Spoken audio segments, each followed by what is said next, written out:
नुकसान ही होता है। क्या होता है कि जब घबराहट होती है, डर किसको लगता है?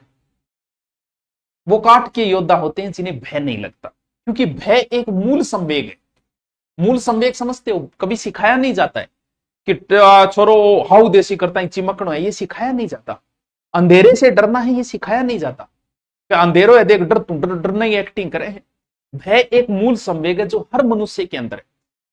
जो जिन लोगों का सिलेक्शन होगा ना, पेपर का डर उनको भी लग रहा है, जिनका नहीं होगा उनको भी लग रहा है। क्यों? वो काट के योद्धा होते हैं जिन्हें भय नहीं लगता। और सिचुएशन को अगर जैसे कई बार मान लो कि आपको कहीं स्कूल में डेमो देने जाना है, आपका पहला दिन है, तो आपके अंदर एक घबराहट आ जाती है। मतलब जब तक आप क्लास में नहीं जाते, बार बार पेशाब आने लग रहे हैं, टेंशन हो रही है कि पढ़ाऊंगा। या फिर मान लो आपको किसी सभा में बुलाया गया भाषण देने के लिए, आपको पता है कि मेरी भाषण में बारी आवेगी, तो जब तक आप सभा में बैठे हो, क्या प्रोग्राम चल रहा है आपका ध्यान नहीं। क्यों? आपके दिमाग में वो भाषण चल रहा है कि यार घबरा जाऊंगा कि और बार बार भाषण रिपीट करो। लेकिन जैसे ही आप माइक के ऊपर आए, या जिस क्लास में आपका आज डेमो है एज ए टीचर, जिस क्लास के अंदर आप गए, जब तक आप उस क्लास में नहीं जाते या जब तक भाषण के स्टेज पे नहीं जाते, भय आपको तब तक ही लगता है। यानी कहते हैं कि जब सिचुएशन को टैकल कर लिया जाए, भय समाप्त हो जाता है। जिस चीज से भय लग रहा था, उस चीज का अगर सामना हो जाए तो भय समाप्त हो जाता है। वैसे ही पेपर से पहले एक बीपी हाई लो ऊपर नीचे हो जाती है, स्वाभाविक है, तैयारी करने वाले सबके साथ होता है। उस सिचुएशन का एक ही तरीका है कि जैसे ही आपके हाथ में पेपर आए, 2-3-4 मिनट तक आप कुछ मत करो, बस पेपर को ऐसे देखते रहो जैसे शाहजहां ताजमहल को देखता था। उसको निहारो, आराम से देखो, 1-2 मिनट का काम होता है। उसके बाद में आपकी बीपी एकदम सही हो जाती है। उस घबराहट में आपने रोल नंबर भर दिए तो लगभग तो गलती भरेंगे, नहीं भरना है 2-4-5 मिनट से कोई फर्क नहीं पड़ेगा। आराम से, अधिकतम 5 मिनट है, 5 मिनट में आपकी बीपी सही, सब कुछ नॉर्मल हो जाता है। क्यों? क्योंकि अब आपको जिस चीज का भय लग रहा था, उस भय का आपका सामना हो गया। सामना होते ही भय खत्म। फिर क्या है? जब तक सामना ना हो भय तब तक है।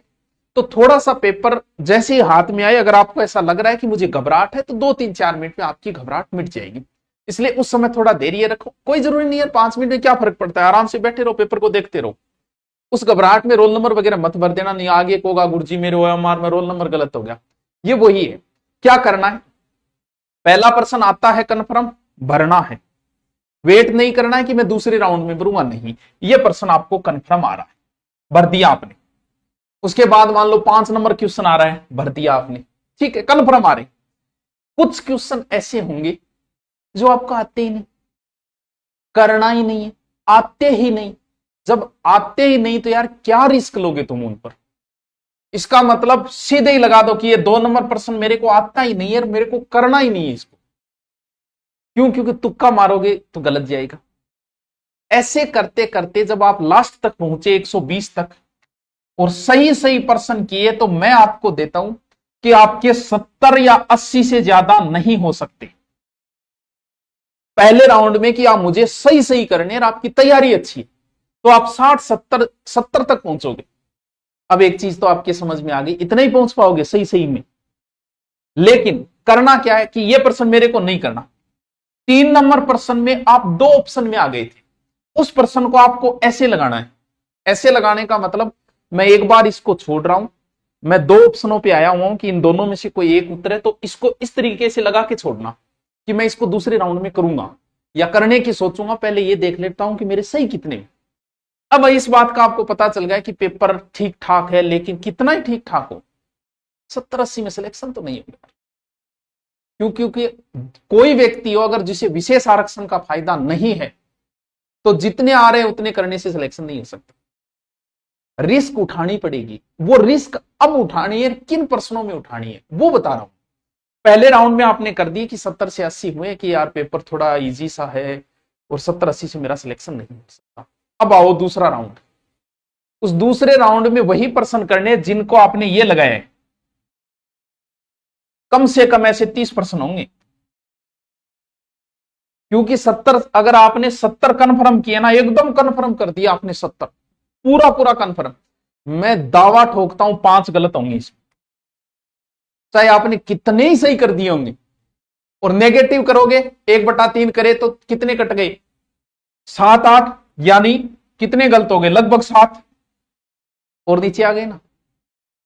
इसका मतलब सही सही वालों में भी गलत होंगे। आदमी सही सही करके सोच के आता है, जैसे एग्जाम हॉल से बाहर निकलता है उसके मन में होती है 120 में 100 सही है। फिर थोड़ा सो 12 आगे गाड़ी में बैठे हो, 2-4 मिलाया, बोलो रहो गलत हो गए, कोई नहीं तो एक ही तो गलत हो है। थोड़ी देर गाड़ी और चाली, अच्छा दो, कोई नहीं तो 5 और गलत मान लियो। यहाँ करतो वो नीचो आओगे, घरे पहुंचाओगे तब 10 से 1 बिंगा 15 गलत हो जाए, लेकिन अभी तक बंदे की कॉन्फिडेंस है कि 5-10 ही तो गलत हो है, सिलेक्शन तो है ही। फिर मास्टर जी बताई कि बताते हैं हवा निकल गई, क्योंकि इतना 20 से गलत हो गया। तो 2 ऑप्शन, अगर आप 30 प्रश्नों में मान लो 2 ऑप्शन पे आई, मैं क्यों बोल रहा हूं कि रिस्क उठाना, क्योंकि सही सही करके उतने से काम नहीं चलने वाला है। आप थोड़ा सा सिलेक्शन के लायक हो, थोड़ा आपका आईक्यू है, तो आपको पता चल जाता है कि इस पेपर की मेरिट लगभग ये रहेगी। टफ पेपर है तो नीची रहनी है, इजी पेपर है तो ऊंची रहनी है। लेकिन फिर भी जितना आप सही सही कर रहे हो उससे काम क्या चल सकता है क्या।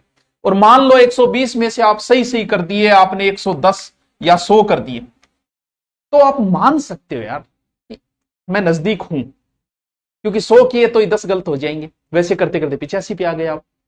जो 2 ऑप्शन पे किए, क्योंकि रिस्क कहां किस्मत काम करती है पता है। मान लो कि आप 2 ऑप्शन पे थे 30 प्रश्नों, यहां आपने गेम खेला कि 2 ऑप्शन हो तो मैं करूंगा, क्यों, क्योंकि मेरे प्रश्न कम है, मेरिट कहीं ना कहीं इतनी मेरिट तो नहीं रहनी चाहिए। तो मान लो आपने 30 प्रश्नों में रिस्क खेला, जिसमें से 15 सही हो गए, 15 गलत हो गए।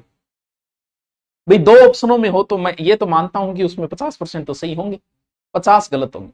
अब बताओ, मान लो कि 30 पे आपने रिस्क खेली, 15 सही में, तो भी आप प्लस में हो, तो भी नेगेटिव काट के आप बचत में ही रहे हो।